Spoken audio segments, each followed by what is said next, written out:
এটার কাজ হলো দুর্নীতি যারা করে এদেরকে ধরবে, তাদের টাকাগুলো রাষ্ট্রীয় কোষাগারে জমা দিবে। কথা বলেন ঠিক কিনা? কিন্তু এখন আমরা কি দেখতে পেলাম যে দুর্নীতি দমন কমিশন যারা, এরাই সবচেয়ে বড় দুর্নীতিবাজ। সচরাচর বুঝেন তো, মানে যে বাড়িতে যায় ও বাড়ি থেকে কিছু একটা নেবেই, ওই বাথরুমের বদনা হইলেও হেল লাগবে, হ্যাঁ চুরি করবে। এখন দৌড় দেওয়ার পরে দোকানদার তো কিছু বুঝে ওঠার আগে সে কিন্তু অনেক দূর চলে গেছে। এখন দোকানদার পিছে পিছে দৌড়াচ্ছে আর বলতেছে সচরাচর ধরো, ওই যে সামনে সচরাচর ধরো। এখন সবাই এতদিন খালি সচরাচরের নাম শুনে দেখে নাই, মনে করছে আজকে দৌড়া একটু ডিজে গান বাজাবো বাজার মধ্যে, বুঝেন না? সবাই এখন দৌড়াইতেছে, সচরাচর সামনে যায় আর কয় কয় সচরাচর ধরো, সচরাচর ধরো সামনে। কে কয়? সচরাচর নিজে বলতেছে যে সামনে যাও, সামনে সচরাচর। কিছুক্ষণ সব মানুষ যখন দৌড়াইছে সচরাচর, সব মানুষের ভিড়ে এখন আস্তে করে আলাদা হয়ে গেছে। কিন্তু দেখা গেল তারা থাকার পরে একজনে ৩৬,০০০ কোটি টাকা এদেশ, এই ছোট্ট একটি দেশ থেকে লুটপাট করতে পারে। তার মানে বোঝা গেল যে তারাই আসল সবচেয়ে বড় দুর্নীতিগ্রস্ত। চিল্লায় বলেন ঠিক কিনা? এটাও যদি আপনারা সঠিকভাবে আদায় করেন, আপনার আর আমার মধ্যে কোনো দ্বন্দ্ব থাকবে? চিল্লায় বলেন থাকবে? আছে কোনো দ্বন্দ্ব? নাই। কেন? আপনারাও আমার পাওনা সঠিকভাবে যথাযথভাবে পরিশোধ করেন, আমিও আপনাদের পাওনা যথাযথভাবে পরিশোধ করার চেষ্টা করি। এজন্য আপনারা আমার মধ্যে কি নাই? কোনো দ্বন্দ্ব নাই, শান্তি, শুধু শান্তি আর শান্তি। তো স্কুলে যদি পাওনা পরিশোধ করলে শান্তি হয়, মসজিদে যদি পাওনা পরিশোধ করলে শান্তি হয়, আপনি যেখানেই যাবেন, ডাক্তার যদি রোগীর যথাযথ পাওনা আদায় করে, হক আদায় করে চিকিৎসা করে, রোগীও যদি ডাক্তারের পাওনা আদায় করে, হাসপাতালগুলোতে আর কোনো দুর্নীতি থাকবে? মারামারি থাকবে? যেখানেই আপনি সঠিকভাবে পাওনা আদায় করবেন, সেখানেই হয়ে যাবে শান্তির সমাজ। চিল্লায় বলেন ঠিক কিনা? আর এই যে নেতারা, এদিকে খেয়াল করেন, নেতারা এরাও যদি সঠিকভাবে জনগণের হক যদি আদায় করে, তাহলে দেশে অশান্তি থাকবে? যেরকম মসজিদে অশান্তি নাই, যেরকম ভার্সিটি অশান্তি নাই পাওনা পরিশোধ করার জন্য, যেরকম রোগী আর ডাক্তারে কোনো অশান্তি নাই পাওনা পরিশোধ করার কারণে, এরকম ভাবে নেতাই যদি জনগণের পাওনা যদি পরিশোধ করে, আর জনগণও যদি নেতার পাওনা সঠিকভাবে পরিশোধ করে, দেশে অশান্তি থাকবে? এই জোরে কথা বলেন না, অশান্তি থাকবে? প্যান্ট খুলে লুঙ্গি পরে দাড়ি চাইছা পালান লাগবে? আর কথা বলেন, পালান লাগবে? আহারে কি দেখি আমরা, কি অবস্থা! এর পিছনে কারণ কি? আমরা জনগণের যথাযথ হক তাদের কাছে পৌঁছে দিতে পারি নাই। চিল্লায় বলেন ঠিক কিনা? হ্যাঁ, ওই যে দরবেশ বাবা, নাম কি শুনছেন না? দরবেশ বাবা। আসলে কি দরবেশ বাবা? আমি বলি ধরবেশ বাবা। কি বাবা? ধরবেশ। মানে এতদিন পর্যন্ত ভেষ ধরেছিল দরবেশ, দরবেশ না ধরবেশ। না হলে কোন ইমানদার কোন বিপদে পড়লে দাড়ি কাটতে পারে না। চিল্লায় বলেন ঠিক কিনা? মৃত্যু আসলেও মৃত্যুর মুখোমুখি দাঁড়িয়ে যাবে আল্লাহর বান্দা, তবুও দাড়িতে খুর লাগাবে না, দাড়িতে কাঁচি লাগাবে না। না, আমি এটা নিয়ে আমি মৃত্যুবরণ করতে রাজি আছি, এরপর আমি দুনিয়ার কোন তুচ্ছ স্বার্থে আমি নবীর এই সুন্নতের মধ্যে আমি খুর লাগাতে পারি না। চিল্লায় বলেন ঠিক কিনা? তাহলে এরা কি দরবেশ না ধরবেশ?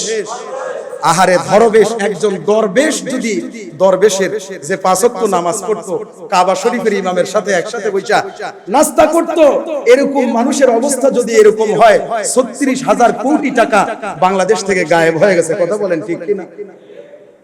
আমাদের পদ্মা সেতু তৈরি হলো, বাজেট কত ছিল জানেন? সর্বশেষ যেটা বাজেট প্রায় ৩৩,০০০ কোটি টাকা। কত হাজার? ৩৩,০০০ কোটি টাকা এই পদ্মা সেতুর বাজেট ছিল। খরচ হয়েছে আলহামদুলিল্লাহ, যা হয়েছে হয়েছে। ৩৩,০০০ কোটি টাকা খরচ হয়েছে। কিন্তু একজন দরবেশ বাবা খাইছে কত? মানে একটা গোটা পদ্মা সেতু একজন দরবেশ বাবা খায়া শেষ করে দিয়েছে। চিল্লায় বলেন ঠিক কিনা? তো দরবেশ বাবার অবস্থা যদি এরকম হয়, বাকি যারা আছে তাদের কি অবস্থা? কথা বলেন ঠিক কিনা? আমার ভাইয়েরা, এই যে গুণে ধরা সমাজ, এর কারণ কি? ওই যে শুরুতে বলছিলাম যে ভালো মানুষরা এখানে সম্পৃক্ত না হওয়ার কারণে, ভালো মানুষরা দূরে সরে যাওয়ার কারণে আজকে দুর্নীতিবাজরা এই সুযোগগুলো পেয়েছে। কথা বলেন ঠিক কিনা? আমার ভাইরা জোরে বলেন ঠিক কিনা? এই যে আমাদের দেশে আমরা তো এতদিন জানি যে দুর্নীতি দমন একটা কমিশন আছে, জানি না? দুর্নীতি দমন কমিশন, এটার কাজ কি? এটার কাজ হলো দুর্নীতি যারা করে এদেরকে ধরবে, তাদের টাকাগুলো রাষ্ট্রীয় কোষাগারে জমা দিবে। কথা বলেন ঠিক কিনা? কিন্তু এখন আমরা কি দেখতে পেলাম যে দুর্নীতি দমন কমিশন যারা, এরাই সবচেয়ে বড় দুর্নীতিবাজ। বুঝেন নাই মনে হয়? একটু বুঝাইয়া বলি। এক এলাকায় একটা চোর ছিল, ছেসরা চোর। ছেসরা চোর বুঝেন তো? মানে যে বাড়িতে যায় ও বাড়ি থেকে কিছু একটা নিবেই, ওই বাথরুমের বদনা হইলেও হেল লাগবে, হ্যাঁ চুরি করবি। এর বলে কি? ছেসরা চোর। তো এলাকায় সবাই সাবধান করে দিছে, এই ছেসরা চোর কিন্তু রাতের বেলা আসে, সবাই একটু সজাগ থাকবা। এটারে ধইরা আমরা ডিজে গান বাজামু পাছার মধ্যে, হ্যাঁ সবাই এখন সজাগ। রাতের বেলা আর ওই ছেসরা চোর চুরি করতে পারে না, কোন এলাকায় আর যায় না। কিন্তু তার জন্য তো এটা বড় বিপদ, সে চলবে কিভাবে? এজন্য সে অভিনব আরেকটা পদ্ধতি বের করলো যে দিনের বেলায় এখন চুরি করবো, যেহেতু রাতে আমরা যায় না, দিনের বেলায় করবো। এক দোকানে গেছে নাস্তা খাওয়ার জন্য, নাস্তা খাওয়া শেষ করে দোকানদার মোবাইলে কথা বলছে, ক্যাশ খুলে। তো দোকানদারের সামনে যায় বলছে, ভাই আপনার এত বড় সাহস, আপনি ক্যাশ খুলে থুয়ে এইভাবে দোকানে বসে আছেন?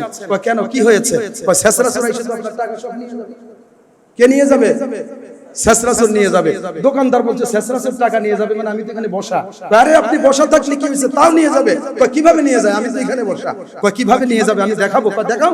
তখন ওই ছেসরা চোর ক্যাশের মধ্যে হাত দিছে, এইভাবে হাত দিবে। কিভাবে হাত দিবে?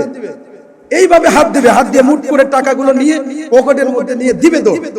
দৌড় দিছে কে? ছেসরা চোর নিজেই দৌড় দিছে। এখন দৌড় দেওয়ার পরে দোকানদার তো কিছু বুঝে ওঠার আগে সে কিন্তু অনেক দূর চলে গেছে। এখন দোকানদার পিছে পিছে দৌড়াচ্ছে আর বলতেছে, ছেসরা চোর ধরো, ওই যে সামনে ছেসরা চোর ধরো।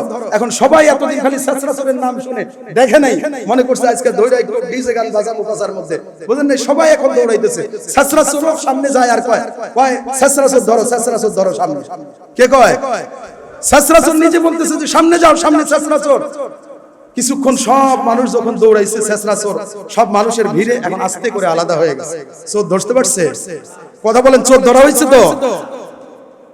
এরকম দুর্নীতিবাজ যারা দুর্নীতি দমন কমিশন এই দেশের মধ্যে গঠন করে আমাদের চোখের মধ্যে এতদিন ধুলা দিয়েছিল যে আমরা দুর্নীতি বন্ধ করছি সমাজ থেকে, আমরা সমাজ থেকে সুন্দর করার চেষ্টা করছি, কিন্তু দেখা গেল তারা থাকার পরে একজনে 36,000 কোটি টাকা এদেশ, এই ছোট্ট একটি দেশ থেকে লুটপাট করতে পারে। তার মানে বোঝা গেল যে তারাই আসল সবচেয়ে বড় দুর্নীতিগ্রস্ত। চিল্লায় বলেন ঠিক কিনা? আমার ভাইয়েরা, এই সমাজের পরিবর্তন আমাদেরকে করতে হবে। আমরা যদি এই সমাজের পরিবর্তন করতে চাই তাহলে আমাদেরকে নাগরিক হিসেবে সচেতন হতে হবে, আর ওই সংসদটাকে কিছু ভালো মানুষ পাঠাতে হবে। চিল্লায় বলেন ঠিক কিনা? যেই মানুষগুলো উমরের মতো জবাবদিহিতা নিয়ে কাজ করবে। উমর কোনোদিন মানুষের বাহবা পাওয়ার জন্য কাজ করে নাই, দুনিয়ার কোনো স্বার্থে কাজ করেন নাই, কাজ করেছেন কার জবাবদিহিতার কারণে? আহারে, হযরত উমর সারাদিন রাজ্যের বিভিন্ন কাজ করার পরে রাত্রিবেলায় আবার বেরিয়ে যেতেন প্রজাদের খবর নেওয়ার জন্য কোন ঘরের কি অবস্থা। হযরত উমর একদিন রাত্রিবেলা এক জনপদ দিয়ে যাচ্ছিলেন, জীর্ণ শীর্ণ একটা কুঠুরির থেকে কান্নার আওয়াজ ভেসে আসছে। হযরত উমর থমকে দাঁড়িয়ে গেলেন, কোথা থেকে কান্নার আওয়াজ আসে? দেখলেন যে ছোট ছোট কিছু বাচ্চা কান্না করছে শুয়ে শুয়ে, আর তাদের মা হাড়ির মধ্যে শুধু পানি গরম করছে। কি গরম করছে? শুধু পানি গরম করছে।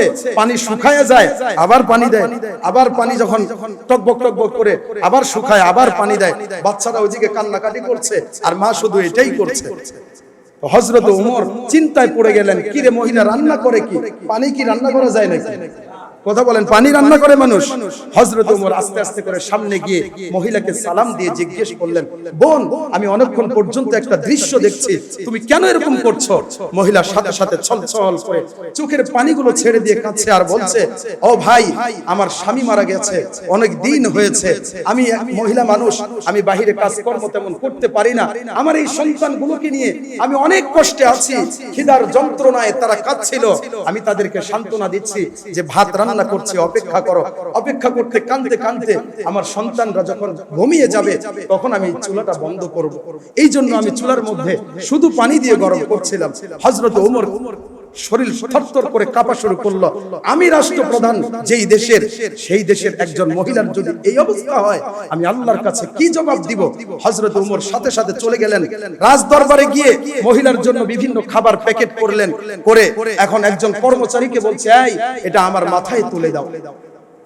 কর্মচারী হযরত ওমরকে বলছে, ভাই এটা তুমি কেন মাথায় নিবা? তুমি তো আমাদের দেশের রাষ্ট্রপ্রধান, এটা আপনার মাথায় নেওয়া মানায় না। আপনি আমাকে বলেন কোথায় নিয়ে যেতে হবে। হযরত ওমর তখনও কাঁদছিলেন, চোখের পানি পড়ছিল, আর বলছিল, এই ভাই তুমি কি কিয়ামতের ময়দানে আমার গুনার বোঝা একটু বহন করতে পারবে? সুবহানাল্লাহ বলবেন না? আমার গুনার বোঝা কি বহন করতে পারবে? ওই কর্মচারী মাথা নিচা করে দিল। হযরত ওমর বলল, অতএব আমার মাথাই তুলে দাও, যেহেতু আমাকেই জবাবদিহির কাঠগড়ায় দাঁড়াতে হবে, ওই শিশুদের কান্নার জবাব যেহেতু আমাকেই দিতে হবে, অতএব কাজটা আমাকেই করতে দাও। হযরত ওমর মাথায় করে খাবার নিয়ে ওই মহিলার বাড়িতে গেলেন, নিজ হাতে রান্না করে ওই বাচ্চাদেরকে ঘুম থেকে উঠিয়ে বাচ্চাদেরকে খাওয়ালেন। মহিলা কাঁদতে কাঁদতে কাঁদতে হযরত ওমরকে ডেকে বলছে, ভাই কে তুমি? আমি জানি না। কোথায় তোমার বাড়ি তাও আমি জানি না, তবে আমি মন থেকে একটা জিনিস বলছি তোমাকে, হযরতে ওমর যদি আমাদের রাষ্ট্রপ্রধান না হয়ে তোমার মতো একজন ভালো মানুষ যদি আমাদের রাষ্ট্রপ্রধান হতো, তাহলে কতই না ভালো হতো। চিল্লায় বলেন না সুবহানাল্লাহ। কাকে বলছেন এই কথা? হযরত ওমরকে বলছেন, ভাই তোমার মতো একটা মানুষ যদি আমাদের রাষ্ট্রপ্রধান হতো, কতই না ভালো হতো। হযরত ওমর তখন চোখের পানি ফেলে নিজের পরিচয় দিলেন। এই হলো হযরত ওমর, যেই হযরত ওমর রাস্তা দিয়ে চলতে কোনো প্রহরী লাগতো না, পুলিশ লাগতো না, আর্মি বিডিআর কিছুই প্রয়োজন হতো না। একাই রাস্তা দিয়ে হেঁটে যেতেন, একাই বিছানার মধ্যে খেজুরের চাটাইয়ে খেজুরের গাছতলার নিচে ঘুমাতেন। সারা পৃথিবী অবাক হয়ে দেখতো অর্ধ জাহানের বাদশা কিভাবে প্রোটেকশন ছাড়া, কিভাবে আইন শৃঙ্খলা বাহিনীর নিরাপত্তা বেষ্টনী ছাড়া একা একা কিভাবে এভাবে ঘুমাতে পারে। কেন ঘুমাতে পেরেছে জানেন? কারণ তিনি জনগণের হক আদায় করেছিলেন। কথা বলেন ঠিক কিনা? জনগণের পাওনা বুঝিয়ে দিয়েছিলেন। সুতরাং আসেন আল্লাহ তাআলার কোরআনুল কারীমের এই আয়াতের উপর আমল করি। ইন্নাল্লাহা ইয়া'মুরু বিল আদলি ওয়াল ইহসান। হে আমার বান্দারা, আমি তোমাদেরকে নির্দেশ করছি, হে বান্দারা আমি তোমাদেরকে আদেশ করছি, তোমার কাছে যার যার পাওনা আছে তুমি যথাযথভাবে পৌঁছে দাও। যদি বাবা হও সন্তানের হক আদায় করো, সন্তান হলে বাবার হক আদায় করো, শিক্ষক হলে ছাত্রের হক আদায় করো, ছাত্র হলে শিক্ষকের হক আদায় করো, ইমাম হলে মুসল্লির হক আদায় করো, মুসল্লি হলে ইমামের হক আদায় করো, নেতা হলে জনগণের হক আদায় করো, জনগণ হলে নেতার হক আদায় করো। তবেই আমরা একটা শান্তির সমাজ, আবারও সেই মদিনার সেই শান্তির সমাজ আমরা পাবো, এটা আমরা আশা রাখতে পারি। চিল্লায় বলেন ঠিক কিনা? আমাদের যদি এখনো শুভ বুদ্ধি উদয় হয়, শুভ বুদ্ধি যদি উদয় হয়, তাহলে হয়তো সামনে আমরা এই বাংলাদেশকে সোনার বাংলাদেশ বানাতে পারবো, না হলে আরো খারাপের দিকে যাবে। কথা বলেন ঠিক কিনা? বর্তমান যে সমাজ ব্যবস্থা, ওই যে বাপ ছেলে দোকানে গেছে সাইকেল ঠিক করার জন্য, সাইকেল লিক হয়ে গেছে, কিছে লিক হয়ে গেলে পরে কি করে? পাম্প দেয় না? পাম্প দিতেছে, সারা দিন পাম্প দিতেছে, আধা ঘন্টা এক ঘন্টা বাপে একবার দেয়, বাপ হাফসে যায়, এবার ছেলে নেয়, ওইটা দিয়ে কি বলে, ওটার নাম কি? পাম্পার নাকি? ওইটা দিয়ে এবার ছেলে পাম্প দেয়, ছেলে হাফসে যায়, ছেলে বলে যে বাবা এবার তুমি দাও, বাপে দেয় কিছুক্ষণ, আবার বলে ছেলে দাও। বলেন তো হবে? হাওয়া ঢুকবে? যদি লিক থাকে, যদি একটা দুইটা লিকও থাকে, এটা আপনি কি করতে পারবেন? সলিউশন দিয়ে, আঠা দিয়ে মেরামত করে আপনি কিছুদিন চালাতে পারবেন। কিন্তু গোটা টিউবটাই যদি ছিদ্র ছিদ্র ছিদ্র ছিদ্র হয়ে যায়, বলেন এটাকে কি আর মেরামত করা সম্ভব? জোরে বলেন, মেরামত করা সম্ভব? তো বর্তমানে আমাদের দেশের অবস্থা হলো এরকম, গোটা টিউব, গোটা সমাজ ব্যবস্থাটা ধ্বংস হয়ে গেছে এই কোরআনের আইন না থাকার কারণে, কোরআন মোতাবেক সমাজকে পরিচালনা না করার কারণে। সুতরাং এই পুরোনো টিউবকে ফেলে দিয়ে নতুন টিউব এখন এই সমাজের জন্য দরকার। চিল্লায় বলেন ঠিক কিনা? আর জোরে বলেন ঠিক কিনা? আমার ভাইরা, তো আমরা যে বিষয়টি নিয়ে আলোচনা করছিলাম, বলছিলাম যে আল্লাহ তাআলার পাওনা, এক নম্বরে কার পাওনা? সবাই জোরে বলেন, কার পাওনা? এক নম্বরে আল্লাহর পাওনা, মনে আছে না আপনাদের? এরপরে আসেন আল্লাহ তাআলা যত জায়গায় তার পাওনার কথা বলেছেন, সাথে সাথে আল্লাহ তাআলা অন্য কোন মানুষের পাওনার কথা বলেন নাই, সাথে সাথে মা বাবার পাওনার কথা বলেছেন। সুবহানাল্লাহ বলেন। আল্লাহর পাওনার পরে কার পাওনা? সবাই একটু বলেন, কার পাওনা? কেন জানেন? আল্লাহ তাআলা বান্দাকে ভালোবাসেন কোন স্বার্থে নাকি নিঃস্বার্থে? সবাই বলতে হবে, স্বার্থে না নিঃস্বার্থে? একটা জিনিস বুঝেন, আমি একটা দোকানের মধ্যে 1000 টাকা খরচ করলাম, বিভিন্ন জিনিসের পণ্য কিনলাম, দোকানদার আমার কাছে 20 টাকা কম রাখলো, এর পিছনে কোনো স্বার্থ আছে না নাই বলেন তো? কি স্বার্থ? আমি যেন পরবর্তীতে আবার যখন বাজার করব ওই দোকানদারের কাছে যাই। কথা বলেন ঠিক কিনা? এটা হলো দোকানদারের স্বার্থ। আমি যে এখানে কথা বলছি আপনাদের সামনে, আমার কি কোনো স্বার্থ আছে কিনা? কথা বলেন আছে না নাই? অবশ্যই স্বার্থ আছে। কি স্বার্থ আছে? আদাল্লু আলাল খায়রি কাফাইলিহি। আমার স্বার্থ হচ্ছে আমি যদি একটা ভালো কথা আপনার কাছে পৌঁছে দিতে পারি, এটার উপর যদি আপনি আমল করেন, হয়তো এই উসিলায় আল্লাহ তাআলা আমাকেও maaf করে দিতে পারেন। কথা বলেন ঠিক কিনা? তাহলে এখন বুঝেন স্বার্থ কয় প্রকার। একটা হলো দুনিয়ার স্বার্থ, আর একটা হলো পরকালীন স্বার্থ, একটা হলো তুচ্ছ স্বার্থ, আর একটা হলো উচ্চ স্বার্থ। কি বলেন তো? একটা তুচ্ছ স্বার্থ, আরেকটা উচ্চ স্বার্থ। তুচ্ছ স্বার্থ হচ্ছে দুনিয়ার সামান্য কিছু ইনকামের জন্য আমরা যেই কাজগুলো করে থাকি, এগুলো হলো তুচ্ছ স্বার্থ। আর উচ্চ স্বার্থ কি? এই যে আপনি নামাজ পড়ছেন, কেন নামাজ পড়ছেন? স্বার্থ নাই? জান্নাত পাওয়ার জন্য। ঠিক কিনা বলেন? আমি যে কথা বলছি স্বার্থ কি? উচ্চ স্বার্থ, যেন আল্লাহ আমাকে মাফ করে। কথা বলেন ঠিক কিনা? তাহলে স্বার্থ কয় প্রকার পেলাম? জোরে বলেন কয় প্রকার? আমরা দুনিয়াতে যতই কাজ করি না কেন, যাই করি না কেন, এই দুই স্বার্থের বাহিরে নয়। হয়তোবা তুচ্ছ স্বার্থের জন্য করি, না হয়তোবা কি উচ্চ স্বার্থের জন্য করি। কিন্তু একটা ব্যতিক্রম দেখেন, আপনার মা যেদিন আপনাকে জন্ম দিবে, প্রসব বেদনা যেদিন উঠেছিল, মা মনে করছিল যে আল্লাহ, যেই ব্যথা উঠছে আমি মনে হয় মারা যাব, দুহাত তুলে আল্লাহর কাছে বলছে, আল্লাহ আমি যদি মারাও যাই আমার কোনো আপত্তি নাই, কিন্তু আমার সন্তানটাকে সহি সালামতে দুনিয়ায় তুমি, আমার সন্তানটা যেন বাঁচে, আমার সন্তানটা যেন না মরে। কথা বলেন ঠিক কিনা? তাহলে মায়ের এখানে কি দুনিয়ার কোনো স্বার্থ আছে? একটু বুঝলে বলেন, দুনিয়ার স্বার্থ আছে? পরকালের কোনো স্বার্থ আছে? এই যে মা বাবা আপনাকে লালন পালন করে বড় করলো, দুনিয়ার স্বার্থেও আপনাকে লালন পালন করে নাই, তুচ্ছ স্বার্থেও আপনাকে লালন পালন করে নাই, উচ্চ স্বার্থেও পরকালে জান্নাত পাবে এই উসিলায়ও আপনাকে লালন পালন করে নাই। একমাত্র নিঃস্বার্থ ভাবে শুধুই মাত্র এই জন্য লালন পালন করেছেন যেন আপনি দুনিয়াও সফল হন, পরকালেও যেন আপনি সফল হন। সকল স্বার্থ আপনার স্বার্থের জন্য মা বাবা আপনাকে লালন পালন করে বড় করেছে। চিল্লায় বলেন ঠিক কিনা? আর জোরে বলেন ঠিক কিনা?